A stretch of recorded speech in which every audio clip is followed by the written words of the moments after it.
മലബാർ മെത്രാൻമാരുടെ നിർണായക സെനഡ് സമ്മേളനം പ്രഖ്യാപിച്ചു. സീറോ മലബാർ മേജർ ആർക്കി എപ്പിസ്കോപ്പൽ സഭയുടെ 32ാമത് മെത്രാൻ സെനഡിന്റെ 3ാം സമ്മേളനം 2024 ഓഗസ്റ്റ് 19 സഭയുടെ ആസ്ഥാന കാര്യാലയമായ മൗണ്ട് സെന്റ് തോമസിൽ ആരംഭിക്കും.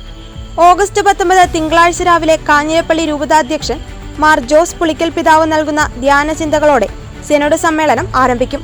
തുടർന്ന് സെനഡ് പിതാക്കന്മാർ ഒരുമിച്ച് അർപ്പിക്കുന്ന വിശുദ്ധ കുർബാനയ്ക്ക് ശേഷം major archbishop Mar Raphael Thattil പിതാവ് ഔദ്യോഗികമായി സമ്മേളനം ഉദ്ഘാടനം ചെയ്യും. ഇന്ത്യയിലും വിദേശത്തുമായി സേവനം ചെയ്യുന്നവരും അജപാലന ശുശ്രൂഷയിൽ നിന്ന് വിരമിച്ചവരുമായ 53 പിതാക്കന്മാരാണ് സമ്മേളനത്തിൽ പങ്കെടുക്കുന്നത്. ഓഗസ്റ്റ് 22 വൈകുന്നേരം മുതൽ 25 വരെ പാല അൽഫോൻസിയൻ പാസ്റ്ററൽ ഇൻസ്റ്റിറ്റ്യൂട്ടിൽ നടക്കുന്ന 5ാമത് സീറോ മലബാർ മേജർ ആർക്കി എപ്പിസ്കോപ്പൽ അസംബ്ലിയിൽ സെനഡ് പിതാക്കന്മാർ പങ്കെടുക്കും. 26 രാവിലെ സഭാ ആസ്ഥാനത്ത് പുനരാരംഭിക്കുന്ന സെനഡ് സമ്മേളനം 31-ാം തീയതി ശനിയാഴ്ച സമാപിക്കും.